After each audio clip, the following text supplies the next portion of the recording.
11절까지의 말씀입니다. 신약 페이지 286쪽에 있습니다. 고린도후서 1장 1절에서 11절까지의 말씀입니다.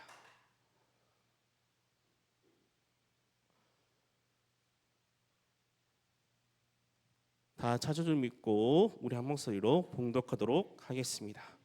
하나님의 뜻으로 말미암아 그리스도 예수의 사도된 바울과 형제 디모데는 고린도에 있는 하나님의 교회와 또 온 아가야에 있는 모든 성도에게 하나님 우리 아버지와 주 예수 그리스도로부터 은혜와 평강이 있기를 원하노라. 찬송하리로다. 그는 우리 주 예수 그리스도시요 하나님이시요 자비의 아버지이시요 모든 위로의 하나님이시며 우리의 모든 환난 중에서 우리를 위로하사 우리로 하여금 하나님께 받은 위로로서 모든 환난 중에 있는 자들을 능히 위로하게 하시는 이시로다. 그리스도의 고난이 우리에게 넘친 것 같이 우리가 받은 위로도 그리스도로 말미암아 넘치는도다. 우리가 환난 당한 것도 너희가 위로와 구원을 받게 하려는 것이요 우리가 위로를 받는 것도 너희가 위로를 받게 하려는 것이니 이 위로가 너희 속에 역사하여 우리가 받는 것 같은 고난을 너희도 견디게 하느니라. 너희를 위한 우리의 소망이 견고하면 너희가 고난에 참여한 자가 된 것 같이 위로에도 그러할 줄 압니다. 형제들아, 우리가 아시아에서 당한 환난을 너희가 모르기를 원하지 아니하노니 힘의 격도로 심한 고난을 당하여 살 소망까지 끊어지고 우리는 우리 자신의 사형 선고를 받은 줄 알았으니 이는 우리로 자기를 의지하지 말고 오직 죽은 자를 다시 살리시는 하나님만 의지하게 하심이라. 그가 이같이 큰 사망에서 우리를 건지셨고 또 건지실 것이며 이후에도 건지시기를 그에게 바라노나 너희도 우리를 위하여 간구함으로 도우라. 이는 우리가 많은 사람의 기도로 얻은 은사로 말미암아 많은 사람이 우리를 위하여 감사하게 하려 함이라. 아멘. 사랑과 은혜가 많으신 하나님 아버지, 이 시간 주님의 은혜와 사랑만이 가득한 시간 되도록 인도해 주시고 붙들어 주옵소서. 우리와 영원히 함께 하시고 사랑해 주시는 예수님의 이름으로 기도드립니다. 아멘.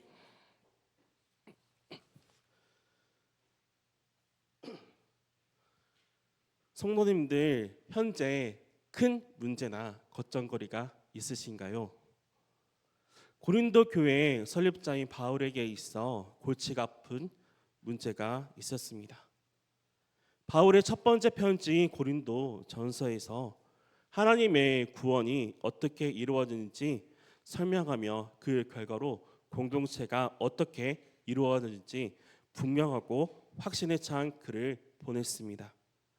그리고 그 결과 그들 가운데서 바울의 글을 거북하고 민망하여 그의 지도력에 반기를 든 사람이 나타났습니다. 따라서 바울은 이제 그러한 그들에게 다시금 두 번째 편지를 보내야만 했습니다. 고린도 전서를 보내서 교회가 안정되기를 소망했지만 그 안에 고린도 교회에 분란이 생기고 여러 파가 생겨서 많은 문제가 생겨났습니다. 그래서 바울은 고린도후서를 다시 보내게 됩니다.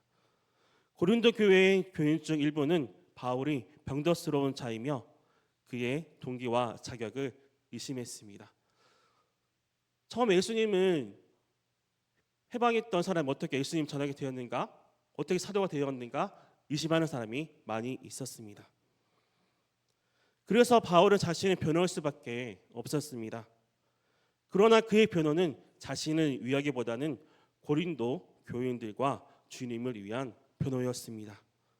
따라서 그의 변호는 단순히 자신에게 있는 지도력의 권위를 행사하는 것이 아닌 하나님의 뜻과 섭리, 질서를 바로 세우며 그들이 믿음과 행동의 균형을 갖기 원하는 하나님의 마음으로 담긴 변호이자 사랑의 편지가 고린도 전서, 고린도 후서입니다. 바울의 편지 서도에서 그의 사도된 자격이 어디에서 시작되었는지 분명히 하며 고린도 교인들에게 인사하고 있습니다. 그 내용이 1절에서 2절까지의 내용입니다. 바울은 하나님께부터 특별한 임무를 지니고 이방인들에게 주님의 도를 전하기 위한 사도로 보내심을 받은 자였습니다.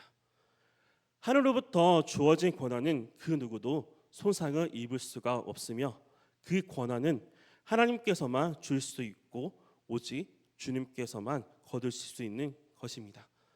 따라서 바울의 권한은 사람에게서 시작된 것이 아니라 오직 하나님의 절대적 주권 아래서 놓인 권한임을 밝히고 있습니다. 즉 사도 바울은 내가 사도된 것은 내가 스스로 사도된 것이 아니라 하나님부터 특별한 사명을 받고 사도가 된 것을 밝히고 있는 것입니다. 고린도 전서와 다른 점은 발신자로서 바울 자신 위에 디모데를 언급하고 있습니다. 영적 아들인 디모데는 선교 활동할 때 같이 따라다녔습니다. 바울의 파송으로 고린도에 갔다 왔던 디모데를 언급한 이유는 디모데의 권위를 또한 지지하기 위해서입니다. 디모데가 어리고 해서 업신여기는 사람이 있었기 때문에 바울은 걱정스러운 마음으로 디모데에게도 하나님께서 특별한 사도된 자격을 있음을 고린도 편지로서 보내고 있었습니다. 바울은 성경의 바울 서신 여러 곳에 목회자 디모데가 그의 연수함으로 인해 교인들로부터 업신여기를 받지 않기를 원했습니다. 바울이 고린도 교회 편지를 쓰면서 하나님의 교회라고 표현한 이유는 고린도 교회에 문제가 많았고 곤병심을 드러내는 교인들이 있었기 때문입니다. 그리고 교회 주인이 하나님이심을 명확하기 위해 고린도서를 썼습니다. 그리고 고린도 교회가 교회의 본질을 잃지 않도록 편지를 썼습니다.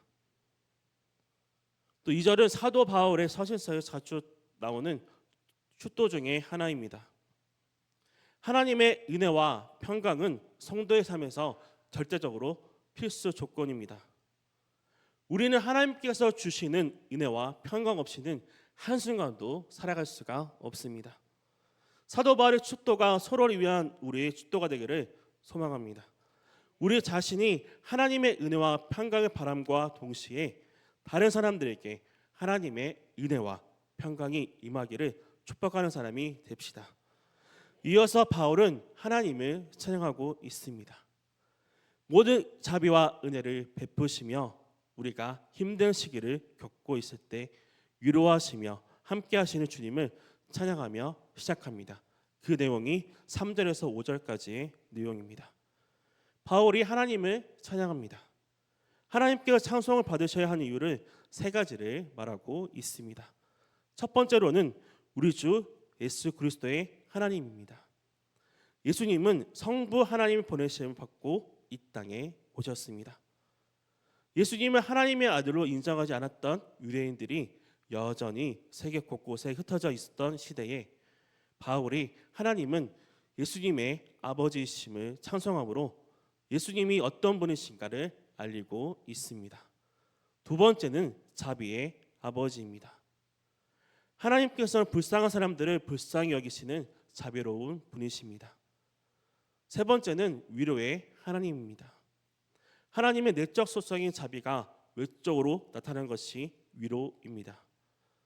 위로에 해당하는 헬라 원형의 뜻은 곁에서 부름입니다. 하나님께서 불쌍한 사람 곁에서 그 사람을 부르시고 계십니다. 하나님께서 곁에서 부르신다면 그것만큼 더 큰 애가 어디에 있겠습니까? 언제나 곁에서 부르시며 위로를 베푸시며 자비의 하나님을 의지하는 우리가 되기를 소망합니다. 주님은 힘들고 어려울 때 찾아오셔서 힘주시고 위로하여 주십니다. 바울과 그와 함께한 자들이 주님께로부터 힘과 위로를 받았습니다. 그뿐만 아니라 주님께서는 먼저 위로받는 이들을 세우시고 힘든 시기를 겪고 있는 다른 사람 곁으로 인도하여 주시며 그들이 위로받도록 이끌어 주시는 분이십니다. 바울은 비록 지금 자신이 고린도 교회로부터 힘들고 괴로웠으나 오히려 주님께로부터 받은 위로와 힘을 얻어 주님께서 인도하신 다른 사람, 즉 고린도 교인들 곁에서 위로하며 힘을 주고 있습니다. 그리고 이 모든 것이 주님의 섭리이며 모든 자비를 베푸시는 하나님을 찬양하고 있습니다. 바울은 주님을 따르는 길이 결코 쉬운 길이 아니며 평탄하지 않음을 잘 알고 있었습니다. 주님의 길을 걷다 보면 힘겨운 시기를 많이 겪겠다는 사실을 바울은 그 누구보다 잘 알고 있었습니다. 왜냐하면 지금도 여전히 고린도 교인들로 인해 자신이 그런 힘든 시기를 보내고 있기 때문입니다.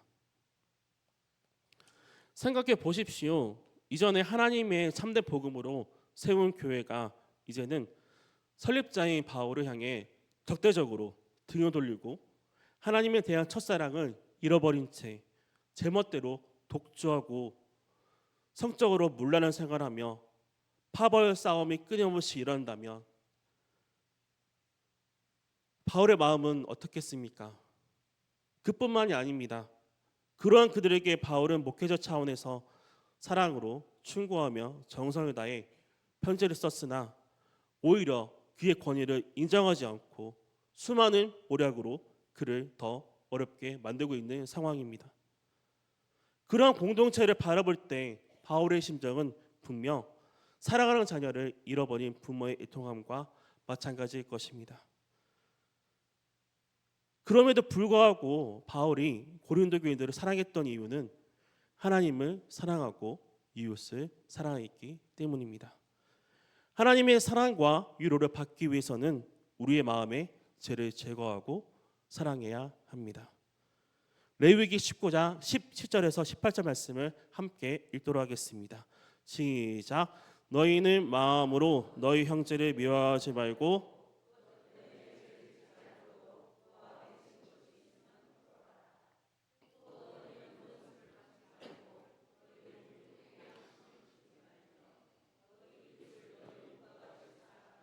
나는 여호와니라.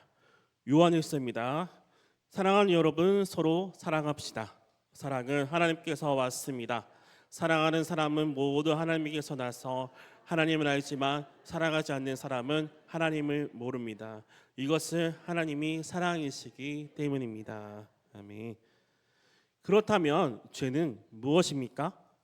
즉 한마디로 하나님이 싫어하시는 생각과 말과 행동입니다.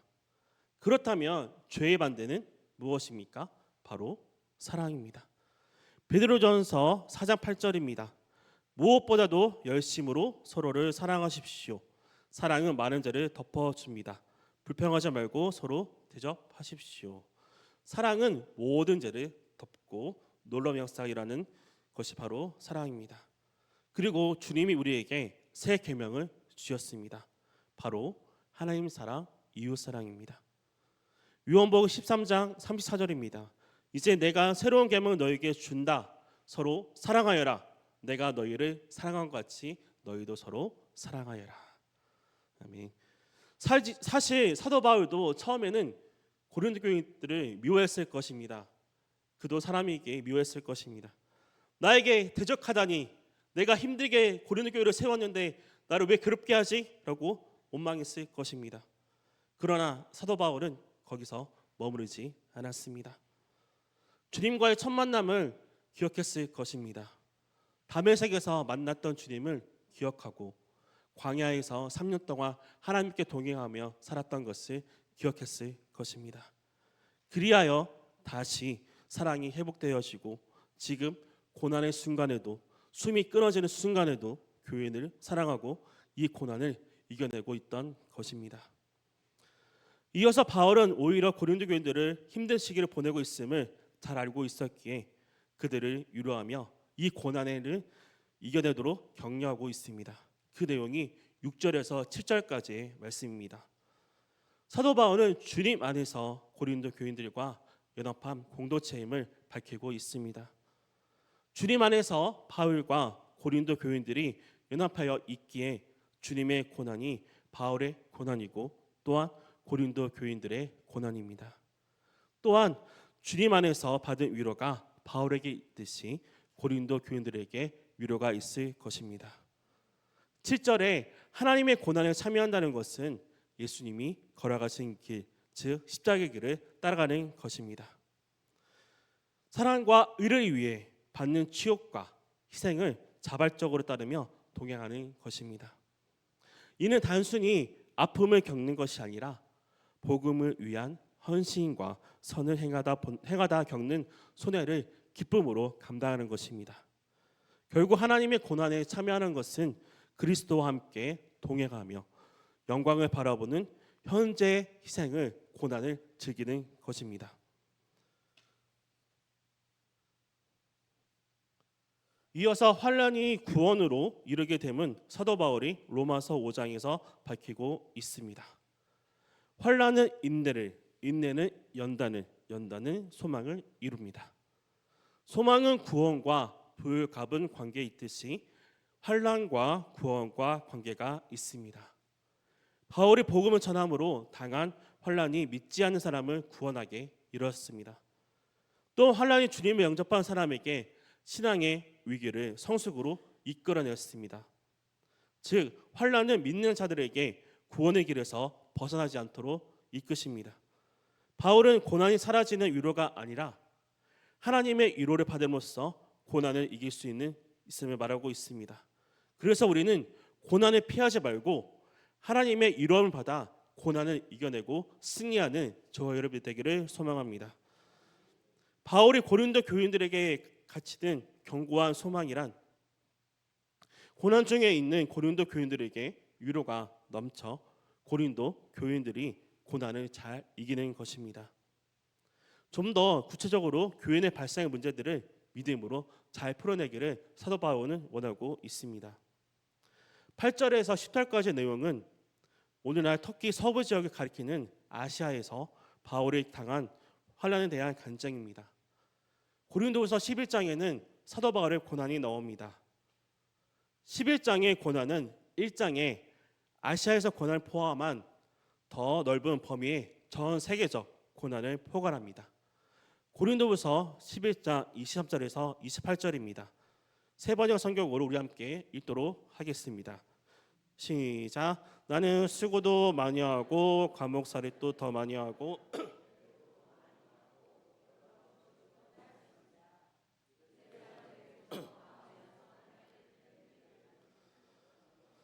채찍으로 맞은 것이 3번이요 돌로 맞은 것이 1번이요 파선을 당한 것이 3번이요 밤낮 꼬박 하루를 망망한 바다를 떠다녔습니다. 사조 여행하는 동안에는 강물의 위험과 강도의 위험과 동쪽의 위험과 이방 사람의 위험과 도시의 위험과 광야의 위험과 바다의 위험과 거짓 형제의 위험을 당했습니다. 수고와 고역을 시달리고 여러 번 밤을 질새우고 줄이고 목마르고 여러 번 굶고 추위에 떨고 그 밖의 것을 제쳐놓고서라도 모든 기회를 염려하는 염려가 날마다 내 마음을 누르고 있습니다. 아멘. 이같이 바울이 힘에 겹도록 심한 고난을 당하여 살 소망까지 끊어지고 사형 선고를 받는 줄 알았다고 자신의 심정을 밝히고 있습니다. 그렇다면 바울이 죽을 지경에 이르게 된 일에 대해 간증한 이유가 무엇입니까? 고린도 교인들에게 나를 불쌍히 여겨달라는 것입니까? 아닙니다. 바울은 그 이유를 하나님의 섭리라고 밝히고 있습니다. 이는 우리로 하여금 자기를 의지하지 말고 오직 죽은 자를 다시 살리신 하나님을 의지하게 하려고 간증을 하고 있는 것입니다. 죽은 자를 다시 살리신 하나님을 우리가 믿도록 하고 그 믿음으로 죽음의 위협과 환난을 이기게 하십니다. 그러니까 환난 중에 누구를 의지해야겠습니까? 바울은 자기를 의지하지 말라고 말하고 있습니다.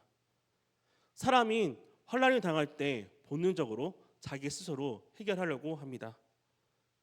하지만 자기를 의지하지 말고 죽은 자를 다시 살리신 하나님만 의지해야 된다고 사도 바울은 밝히고 있습니다. 환난이 하나님을 의지하게 만들었고 환난이 구원의 길에서 벗어나지 않도록 인도하셨고 또한 환난 가운데 하나님의 위로가 넘쳤음을 경험하였기에 고린도 교인들이여 너도 환난 중에서 하나님을 의지하라고 사도 바울은 편지를 쓰고 있는 것입니다.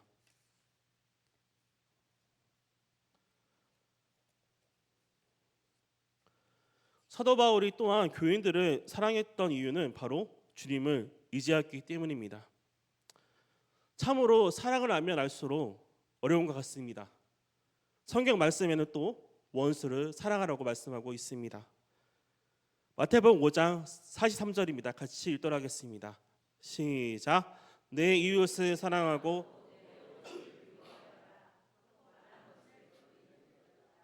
그러나 나는 말한다. 너희 원수를 사랑하고 너희를 박해할 사람을 위하여 기도하라. 이게 어떻게 가능하겠습니까? 누군가가 나를 힘들게 하고 괴롭게 하는데 하나님은 그들을 용서하라고 하십니다. 누구 때문에 내가 이 고통을 받고 있는데 나를 괴롭게 하는 사람을 회개하고 나에게 용서를 빌어하는데 오히려 나보고 용서하라고 하는지 이해가 되지 않습니다. 그런데 생각해 보십시오. 누군가를 미워하게 된다면 내 마음은 어떻겠습니까? 내가 더 힘들지 않습니까? 누군가를 미워하는 감정은 상대를 향한 것이지만 실제로는 그 미움이라는 무거운 짐을 내 마음속에 품고 있는 나를 가장 먼저 해치게 됩니다. 결국 미움은 나를 스스로 해치는 행동임을 인지하고 그를 위해서가 아닌 나를 위해서 그 미움을 내려놓아야 할 것입니다. 그렇지만 그 미움을 내려놓고 나를 괴롭게 하는 사람을 우리 스스로는 살아갈 수가 없습니다.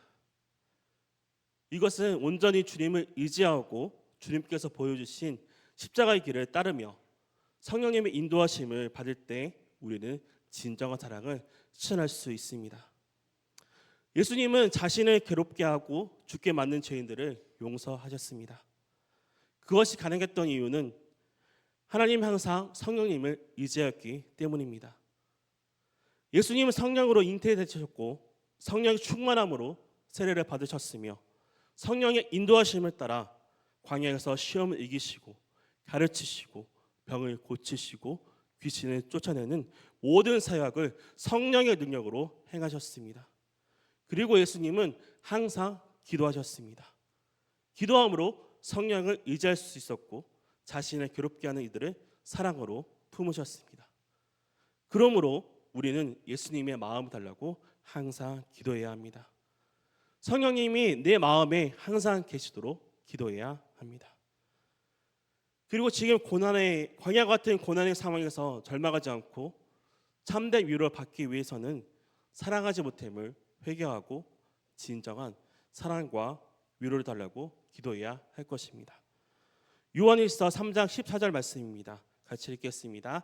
시작. 우리는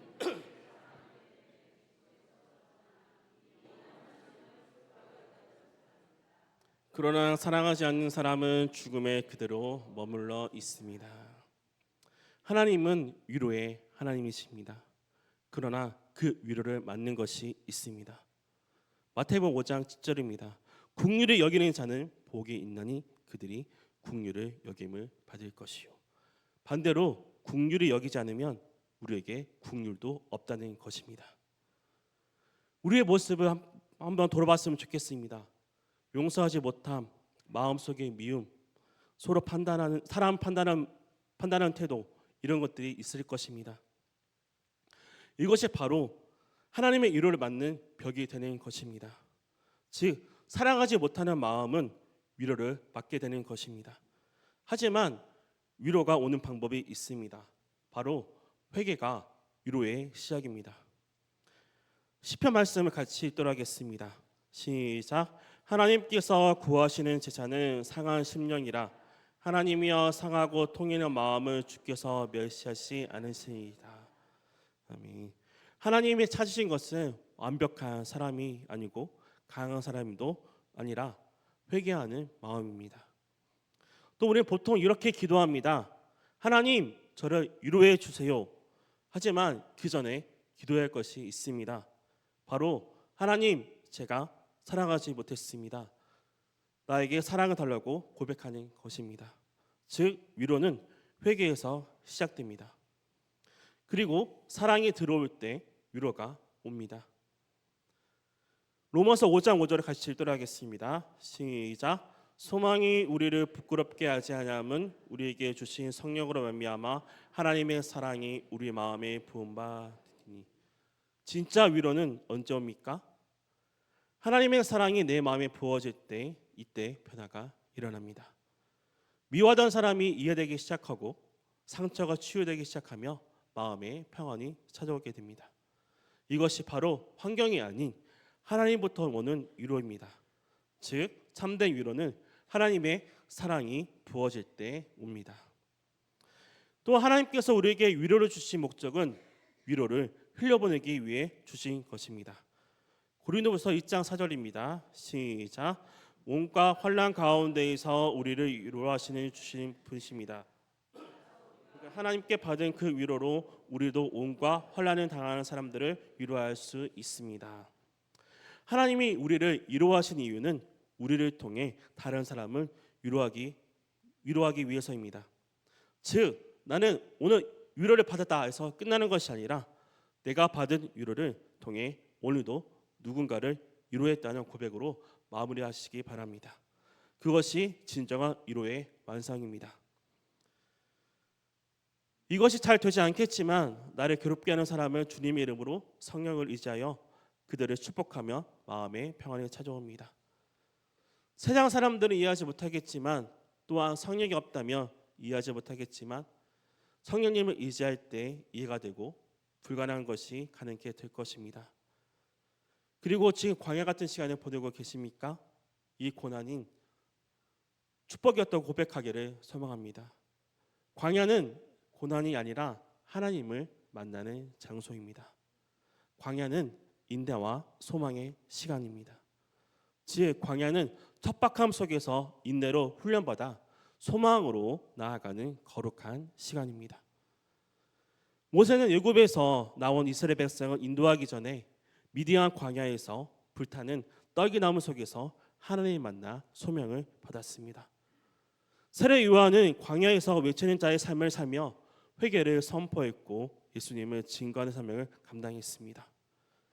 예수님 또한 성령에 이끌려 광야에서 40일간 금식하시며 마귀에게 시험 받으셨고 이 과정을 통해 하나님의 아들로서 전체상을 확립하셨습니다. 이 광야 같은 시간을 통해 다시 한번 하나님과 인격적 만남이 이루어지고 새로운 삶과 사명으로 나아가기를 전심으로 기도드립니다. 이 광야의 시간이 지나 마음의 소원이 또한 하나님 때에 꼭 이루어지기를 소원합니다. 또한 그리 아니하시라도 여전히 주님을 신뢰하며 주님 한 분을 만족하는 저와 여러분 되기를 소망합니다. 하박국서 3장 17절 18절 같이 읽도록 하겠습니다. 시작. 비록 무화과 나무에 꽃이 피지 않고 포도나무에 포도열매가 없으며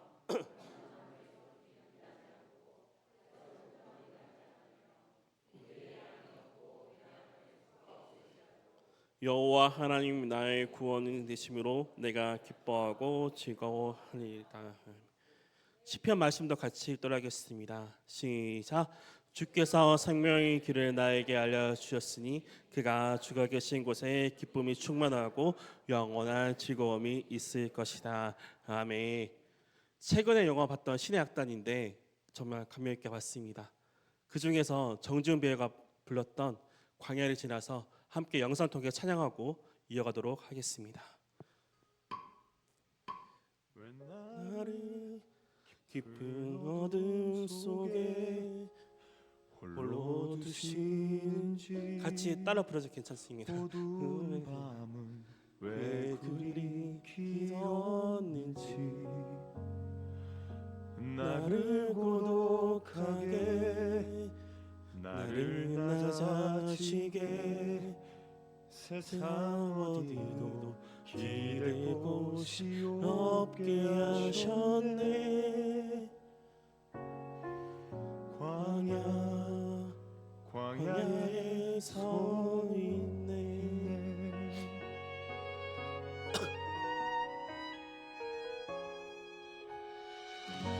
주님만 내 도움이 되시 되시는 주님만 내 친구 되시는 광야.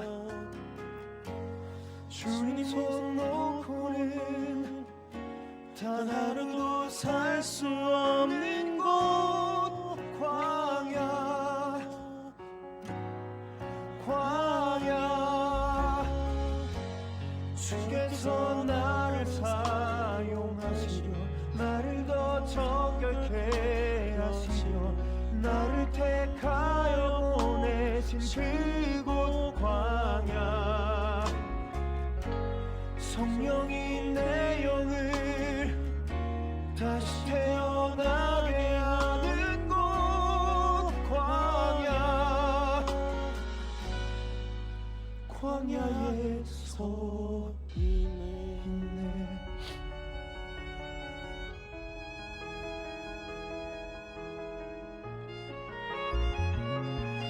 광야.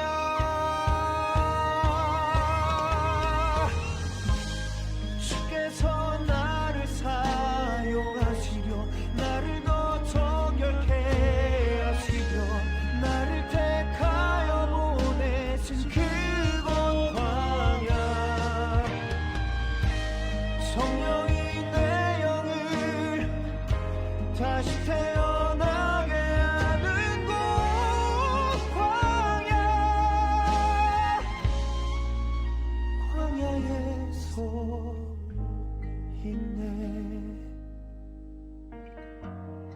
이 광야의 시간에서 주님 만나는 우리가 되기를 소망합니다. 광야를